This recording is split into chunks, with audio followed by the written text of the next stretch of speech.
Hello everyone, very very good evening. कैसे हो? Hope करता हूँ आप सब लोग अच्छे ही होंगे। सो फ्रेंड्स, 10 अप्रैल की स्पेशल क्लास में आप सभी लोगों का बहुत बहुत स्वागत है। आज की इस क्लास में जीके जीएस के टॉप 50 क्वेश्चंस को हम लोग डिस्कस करने वाले हैं। इस क्लास में मैंने जितने भी क्वेश्चंस लिए हैं सारे के सारे सिलेक्टेड क्वेश्चंस लिए हैं, प्रीवियस ईयर क्वेश्चंस लिए हैं जो हर वर्ष बीएड एंट्रेंस एग्जाम में पूछे जाते हैं। तो पूरी क्लास ध्यान से देखना, जितने भी क्वेश्चंस आपके करेक्ट हों कमेंट बॉक्स में अपना रियल स्कोर जरूर बताना। चलिए क्लास को स्टार्ट करते हैं। फ्रेंड्स, आप बीएड में एडमिशन लोगे, अगर आपको 50,000 में बीएड करना है तो आप हमारे द्वारा जो है एडमिशन ले सकते हो, हमारे कॉलेज में एडमिशन ले सकते हो।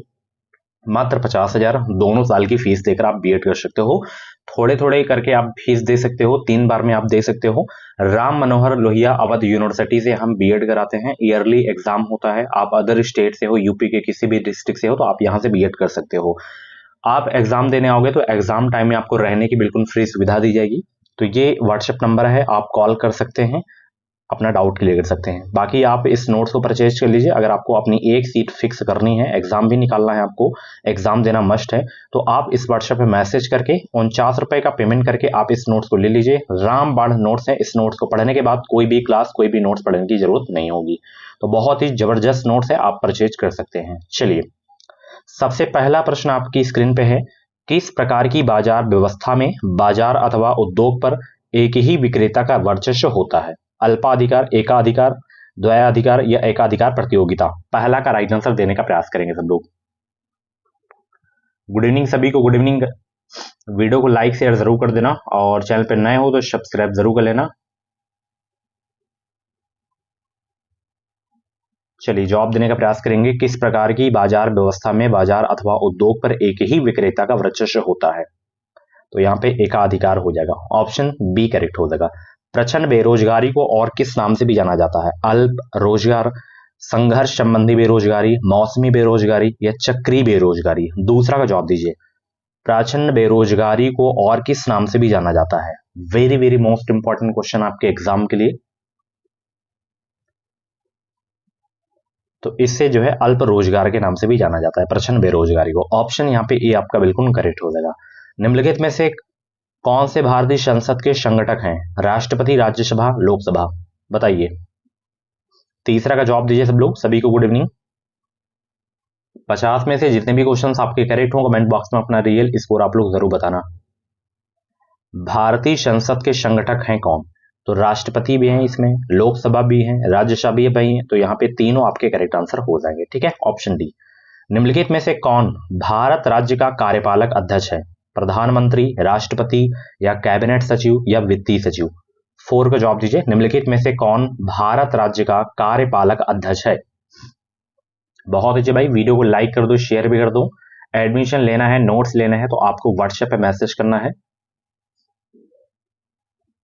बताइए, निम्नलिखित में से कौन भारत राज्य का कार्यपालक अध्यक्ष है? राष्ट्रपति करेक्ट आंसर हो जाएगा। ठीक है ना। चलिए, कोरडांग का सूर्य मंदिर किसने बनवाया था? अनंत वर्मन, चोड़गंगा देव या नरसिंह देव वर्मन प्रथम या जो है कपिलेंद्र देव राउतरे या पुरुषोत्तम देव? 5 का जवाब देने का प्रयास करेंगे सब लोग। और इस क्लास की अगर आपको फ्री में पीडीएफ चाहिए, ये जो क्लास चल रही है इसकी फ्री में पीडीएफ आपको टेलीग्राम पे मिल जाएगी। ओके, कोरडांग का सूर्य मंदिर किसने बनवाया था?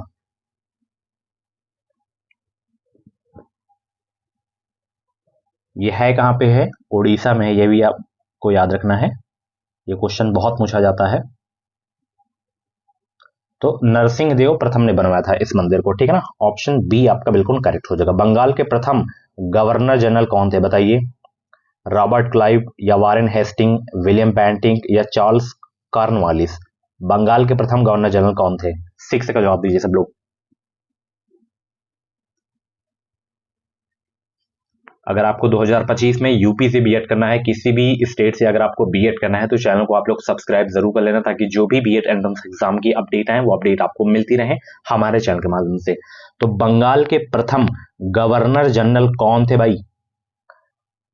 बताइए सब लोग। वॉरेन हेस्टिंग, ऑप्शन सी आपका बिल्कुल करेक्ट हो जाएगा। ठीक है ना। चलिए, निम्नलिखित में से किस देश में अमेजन नदी बहती है? वो कौन सा देश है जहां जो है अमेजन नदी बहती है? संयुक्त राज्य अमेरिका, फ्रांस, ब्राजील, कनाडा? 7 का जवाब दीजिए सब लोग।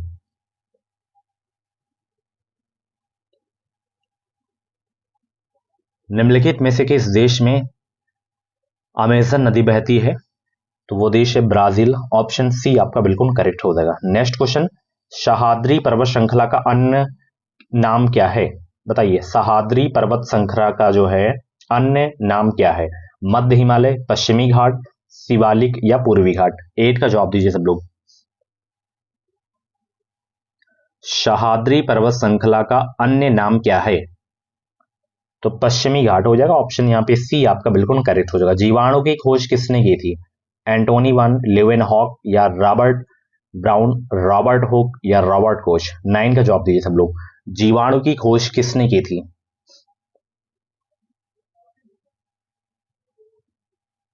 सभी लोग जवाब दीजिए। 9 का राइट आंसर क्या हो जाएगा? जीवाणु की खोज किसने की थी? तो एंटोनी वन लीवेनहॉक ने की थी। ऑप्शन यहाँ पे पहला आपका बिल्कुल करेक्ट हो जाएगा। अगला प्रश्न आपकी स्क्रीन पे है, एक विशेष कार्य करने वाली समान कोशिकाओं के समूह को क्या कहते हैं? ऊतक, अंग, अंग तंत्र, कोशिकीय संरचना? 10 का जवाब दीजिए। एक विशेष कार्य करने वाली समान कोशिकाओं के समूह को क्या कहते हैं?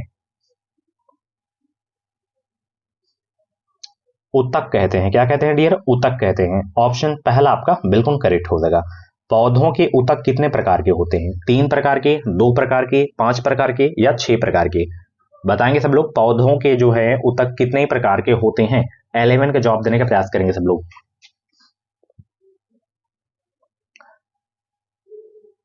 तो टोटल 2 प्रकार के होते हैं, ठीक है ना। स्थायी ऊतक होता है, एक होता है विभाज्योतिकी ऊतक, ठीक है ना। तो यहाँ पे ऑप्शन आपका दूसरा वाला बिल्कुल करेक्ट हो जाएगा। अगला प्रश्न आपकी स्क्रीन पे है, स्वतंत्र रूप से लटके हुए लकड़ी के एक ढांचे में कील ठोंकना कठिन होता है। कौन सा नियम इस कथन का समर्थन करता है? जड़ता का नियम, न्यूटन का दूसरा नियम, न्यूटन का तीसरा नियम या पास्कल का नियम? 12 का जवाब दीजिए सब लोग। सभी को गुड इवनिंग। स्वतंत्र रूप से लटके हुए लकड़ी के एक ढांचे में कील ठोंकना कठिन होता है। कौन सा नियम इस कथन का समर्थन करता है? तो यहाँ पे करेक्ट आंसर आपका जो हो जाएगा न्यूटन का तीसरा नियम हो जाएगा, ठीक है। चलिए, निम्नलिखित में से कौन सा विद्युत चुंबकीय तरंगों का गुण नहीं है? इसमें चारों में से बताइए कौन सा विद्युत चुंबकीय तरंगों का गुण नहीं है? 13 का राइट आंसर देने का प्रयास करेंगे सब लोग।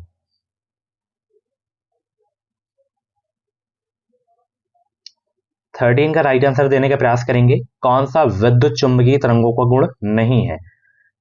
तो इसमें ये वाला नहीं है कि विद्युत चुंबकीय तरंगे व्यतिकरण तथा विवर्तन नहीं दिखाती हैं, तो यही नहीं है, बाकी सभी आपके हैं, ठीक है ना। चलिए, कंप्यूटर शब्दावली में बग से क्या अभिप्राय है? एक वायरस है बग, या जो है एक प्रोग्राम है, या प्रोग्राम में एक गलती, या जो है चुंबकीय डिस्क भंडारण उपकरण? बताइए, बग का अभिप्राय क्या होता है? बग का मतलब क्या होता है? 14 का जवाब दीजिए सब लोग।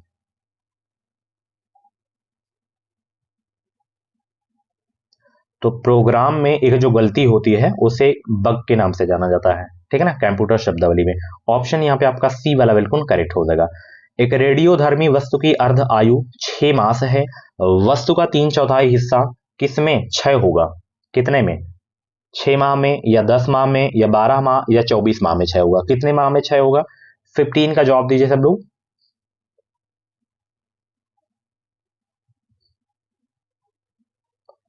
एक रेडियोधर्मी वस्तु की अर्ध आयु 6 मास है। वस्तु का 3/4 हिस्सा जो है 12 मास में, जो है 12 माह में आपका जो है क्षय होगा। ऑप्शन सी आपका बिल्कुल करेक्ट हो जाएगा। चलिए, मनुष्य के खून का पीएच मान कम अम्लीय होता है या अधिक अम्लीय होता है, या कम क्षारीय होता है या अधिक क्षारीय होता है? 16 का जवाब दीजिए सब लोग।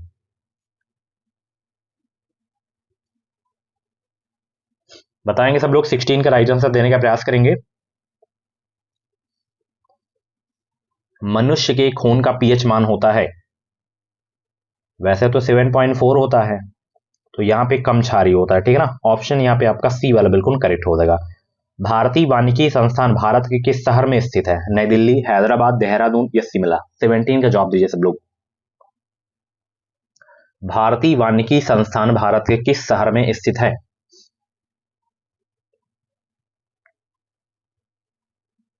ये है देहरादून में। ऑप्शन आपका सी वाला बिल्कुल करेक्ट हो जाएगा। दीनदयाल रसोई योजना, जिसके तहत केवल 5 रुपए में भोजन उपलब्ध कराया जाएगा, 6 अप्रैल 2017 को किस राज्य द्वारा आरंभ की गई है? तो ये आरंभ किया गया था भाई मध्य प्रदेश राज्य में, ठीक है ना। ऑप्शन यहाँ पे आपका सी वाला बिल्कुल करेक्ट हो जाएगा। चलिए, जकारियास जॉनसन ने किसका आविष्कार किया था? 19 का जवाब दीजिए। जकारियास जॉनसन ने किसका आविष्कार किया था? जेट इंजन, सूक्ष्मदर्शी का, या रेडियम का, या विद्युत लैंप का? 19 का जवाब दीजिए सब लोग।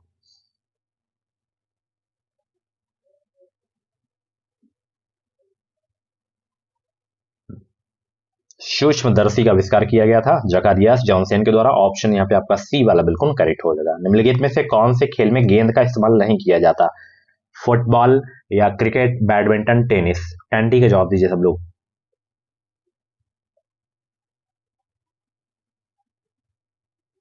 वीडियो को लाइक कर दो, बहुत ही कम संख्या है लाइक की। फुटबॉल में होता है, क्रिकेट में होता है, टेनिस में होता है, बैडमिंटन में नहीं होता है, ठीक है ना, गेंद का प्रयोग। चलिए, यहाँ पे एक तरफ उत्सव है, एक तरफ राज्य है, तो कौन सा उत्सव किस राज्य से संबंधित है ये आपको बताना है। 21 का जवाब दीजिए। बहुत अच्छे, सभी लोग जवाब देने का प्रयास करेंगे।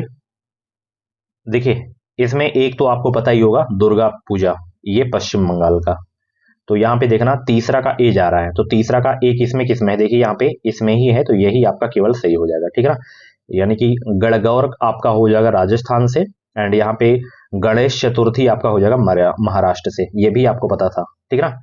ये दोनों पॉपुलर आपके जो है फेस्टिवल थे, ठीक है। चलिए, ये 2016 का प्रश्न है, तो इसका जो करेक्ट आंसर होगा आयरिस मित्ते नायर हो जाएगा, ठीक है ना। चलिए, नंबर्स डुलाई नामक पुस्तक के लेखक कौन है?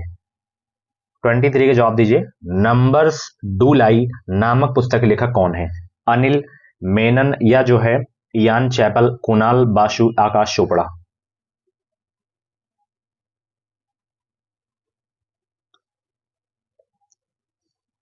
23 का जवाब दीजिए सब लोग। नंबर्स डुलाई नामक पुस्तक के लेखक कौन है? आकाश चोपड़ा है। ऑप्शन यहाँ पे बी वाला बिल्कुल करेक्ट हो जाएगा। ये भी 2017 का ही प्रश्न है, तो इसका जो करेक्ट आंसर होगा एंटोनियो गुटेरेस हो जाएगा, ठीक है ना। चलिए, किस देश के साथ भारत की सबसे लंबी अंतर्राष्ट्रीय सीमा है? बताइए वो कौन सा देश है जिसके साथ भारत की जो है सबसे लंबी अंतर्राष्ट्रीय सीमा है? 25 को जवाब दीजिए। तो भारत की सबसे लंबी अंतर्राष्ट्रीय सीमा जो है बांग्लादेश के साथ है। ऑप्शन यहाँ पे आपका सी वाला बिल्कुल करेक्ट हो जाएगा। अगला प्रश्न 26 का जवाब देंगे। जब किसी वस्तु का केवल एक क्रेता तथा एक विक्रेता होता है तब वह कौन सी स्थिति कहलाती है? जनता एकाधिकार स्थिति कहलाती है, द्विपक्षीय अधिकार एकाधिकार, विशेष विक्रेता एकाधिकार, या क्रय एकाधिकार? 26 का जवाब दीजिए सब लोग। 26 का जवाब दीजिए सब लोग।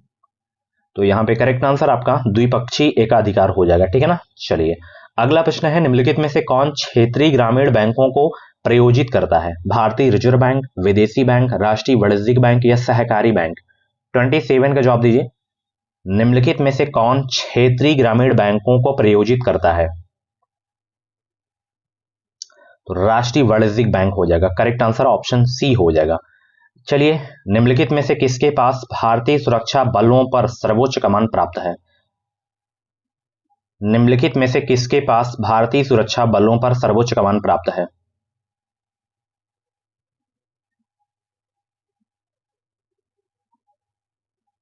भारत के राष्ट्रपति के पास सर्वोच्च कमान प्राप्त है भारतीय सुरक्षा बलों पर। ऑप्शन यहाँ पे आपका डी वाला बिल्कुल करेक्ट हो जाएगा, ठीक है ना।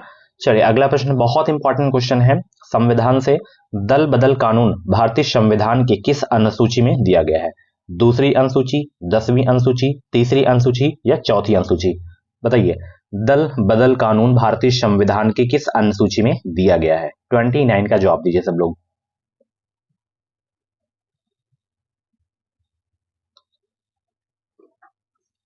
तो यहाँ पे 10वीं अनुसूची में दिया गया है दल बदल कानून, ठीक है। चलिए, बनारस हिंदू विश्वविद्यालय की स्थापना किसने की थी? सुकुमार दत्त, मदन मोहन मालवीय, डॉक्टर राजेंद्र प्रसाद, मोतीलाल नेहरू? 30 का जवाब दीजिए सब लोग। बनारस हिंदू विश्वविद्यालय की स्थापना किसने की थी? ये बहुत इंपॉर्टेंट क्वेश्चन आपके एग्जाम के लिए, कई बार ये क्वेश्चन पूछा जा चुका है। तो मदन मोहन मालवीय जी के द्वारा जो है बनारस हिंदू विश्वविद्यालय की स्थापना की गई थी। ऑप्शन यहाँ पे आपका बी वाला बिल्कुल करेक्ट हो जाएगा। तराइन का द्वितीय युद्ध किसके बीच लड़ा गया था? 31 का जवाब दीजिए सब लोग। तराइन का जो द्वितीय युद्ध हुआ था 1192 में हुआ था और प्रथम आपका 1191 में हुआ था। तो 31 का जो करेक्ट आंसर होगा मोहम्मद गौरी और पृथ्वीराज चौहान के बीच हुआ था तराइन का द्वितीय युद्ध 1192 में। ठीक है, चलिए अगला प्रश्न, निम्नलिखित में से कौन सी धातु पृथ्वी की भूपर्पटी में सबसे प्रचुर मात्रा में पाई जाती है? मैग्नीशियम, लोहा, तांबा, एल्युमिनियम। 32 का जवाब दिए सब लोग। निम्नलिखित में से कौन सी धातु पृथ्वी की भूपर्पटी में सबसे प्रचुर मात्रा में पाई जाती है?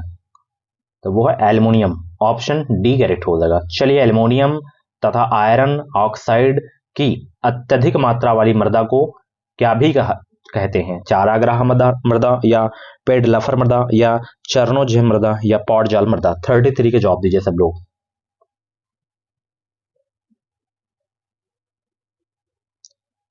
एल्युमिनियम तथा आयरन ऑक्साइड की अत्यधिक मात्रा वाली मृदा को पेडलफर मृदा भी कहते हैं। ऑप्शन बी करेक्ट हो जाएगा। चलिए, लाल षणांध बीमारी निम्नलिखित में से जो है किस पौधे को होती है? धान, गन्ना, सरसों, गेहूं। बताइए किस पौधे को होती है रेड रॉड बीमारी?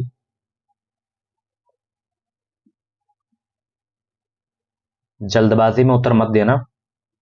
आप गन्ने के पेड़ को देखे होंगे ना, उसमें लाल लाल रहता है ना, थोड़ा सा छूटा करता है, तो वही होता है, वही बीमारी होती है रेड रॉड बीमारी। ठीक है ना। चलिए, निम्नलिखित में से कौन एक जो है संयोजी ऊतक नहीं इसमें? रक्त, अस्थि, त्वचा, स्नायु। 35 को जवाब दीजिए। निम्नलिखित में से कौन एक संयोजी ऊतक नहीं है?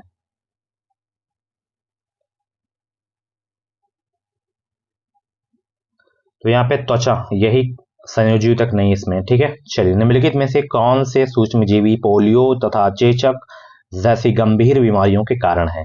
बैक्टीरिया, प्रोटोजोआ, शैवाल, विषाणु।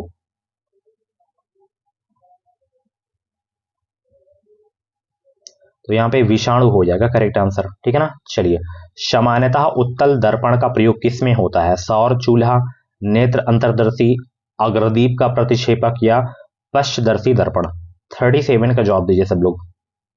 सामान्यतः उत्तल दर्पण का प्रयोग किस में होता है?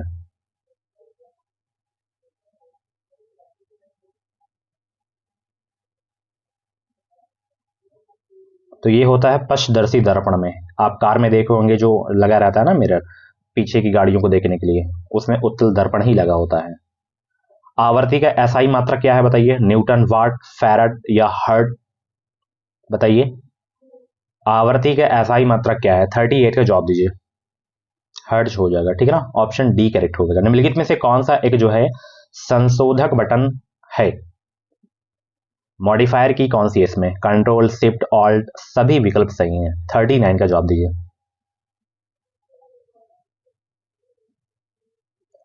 तो इसमें कंट्रोल एंड शिफ्ट ऑल्ट ये तीनों मॉडिफायर की हैं। ठीक है ना। ऑप्शन सभी विकल्प सही हैं। ठीक है ना। चलिए, निम्नलिखित में से कौन सी एक निष्क्रिय गैस है इसमें? Hydrogen, nitrogen, oxygen, argon. निष्क्रिय गैस आपको बताना इसमें कौन सी है। 40 के जवाब दीजिए।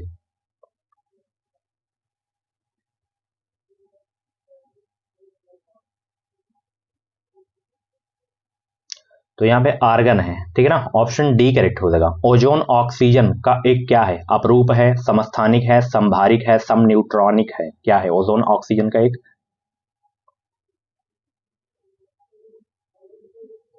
अपरूप है। यहाँ पे करेक्ट आंसर ए हो जाएगा। Next question, red data book में निम्नलिखित में से कौन सा डाटा पाया जाता है? सभी वनस्पति प्रजातियां, सभी जंतु प्रजातियां, सभी विलुप्त प्राय प्रजातियां, सभी दुर्लभ प्रजातियां। 42 को जवाब दीजिए सब लोग। रेड डाटा बुक में निम्नलिखित में से कौन सा डाटा पाया जाता है? तो इसमें सभी विलुप्त प्राय प्रजातियां पाई जाती हैं। ऑप्शन सी करेक्ट हो जाएगा। केंद्रीय मंत्रिमंडल में इलेक्ट्रॉनिक विनिर्माण में निवेश को आकर्षित करने के लिए MSIPS में बदलाव की मंजूरी दी है। MSIS का असंक्षिप्त रूप क्या होगा ये आपको बताना है। बताइए। यहाँ पे M हो गया, S हो गया, I हो गया, S हो गया, इसका फुल फॉर्म आपको बताना है। 43 का जवाब दीजिए सब लोग।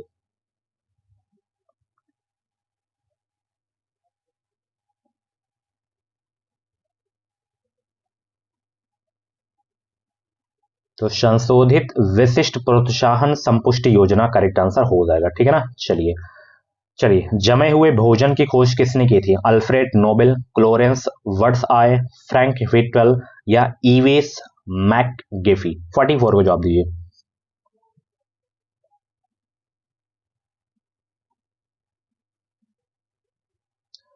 तो जमे हुए भोजन की खोज किसने की थी? क्लोरेंस बर्ड्स ऑय ने। ऑप्शन यहाँ पे बी आपका बिल्कुल करेक्ट हो जाएगा। चलिए, अगला प्रश्न आपकी स्क्रीन पे है, यहाँ पे मिलान करिए। एक तरफ शब्द है, एक तरफ खेल है। कौन सा शब्द किस खेल से संबंधित है आपको बताना है। 45 को जवाब दीजिए सब लोग।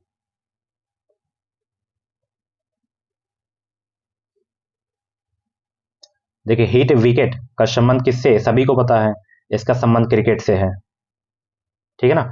तो तीसरा का बी देखिए किसमें है, इसमें है एंड इसमें है, तो इन दोनों को हम कट कर देंगे। अब यहाँ पे देखना है आपको जो है, एक और देखना है, ठीक है।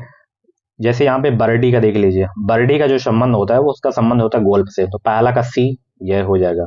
उसके बाद वॉली संबंध टेनिस से होता है, वॉली का संबंध, तो ऑप्शन यहाँ पे बी वाला बिल्कुल करेक्ट हो जाएगा, ठीक है।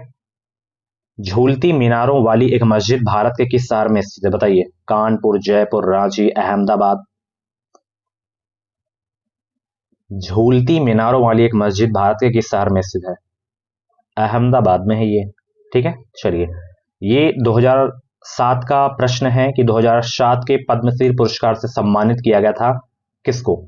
तो ये सम्मानित किया गया था संजीव कपूर जी को। ऑप्शन यहाँ पे ए आपका बिल्कुल करेक्ट हो जाएगा। अगला प्रश्न है, the world outsides my window किस लेखक द्वारा लिखी गई है? Emily Bronte, Ruskin bond, eigen Austin, Henry fielding. बताइए किसके द्वारा ये लिखी गई है। 48 का जवाब देने का प्रयास करेंगे सब लोग। The world outside my window किस लेखक द्वारा लिखी गई है? ये लिखी गई है रस्किन बॉन्ड के द्वारा। ऑप्शन बी करेक्ट हो जाएगा। अगला प्रश्न है, उत्तरी कोरिया के बढ़ते अस्त्र प्रक्षेपणों के कारण किस देश ने उस पर निगरानी रखने के लिए जासूसी उपग्रह का प्रक्षेपण किया है? तो वो देश का नाम बताना है, वो देश है जापान। लास्ट क्वेश्चन, तवांग के पास भारत की भूमि विवाद निम्नलिखित में से किस देश के साथ है? पाकिस्तान, चीन, अफगानिस्तान या बांग्लादेश? तो ये है चीन के साथ, ठीक है ना। सो फ्रेंड्स, ये थी आज की जो है 10 अप्रैल की क्लास। कैसी रही क्लास, कमेंट बॉक्स में अपना फीडबैक जरूर देना। और एडमिशन लेना है तो अभी से आप हमसे जुड़ जाइए, व्हाट्सएप नंबर पे आप मैसेज करिए। जानकारी लेना है तो जानकारी ले सकते हैं। बाकी इस नोट्स को भी परचेज कर लो। सारे के सारे जो क्वेश्चंस आपको एग्जाम में 1 जून को देखने को मिलेंगे, इसी नोट से आपको देखने को मिलेंगे। हजारों स्टूडेंट इस नोट्स को परचेज कर चुके हैं, आप भी परचेज कर सकते हैं। मार्केट में आप जाते हो तो 7 से 8 रुपए की आपको जो है बीएड एंट्रेंस एग्जाम की बुक देखने को मिलती है। तो ये मात्र 49 रुपए में आप अपनी बीएड एंट्रेंस एग्जाम की पूरी तैयारी कर सकते हैं इस नोट्स के माध्यम से। Thank you so much, bye bye, take care.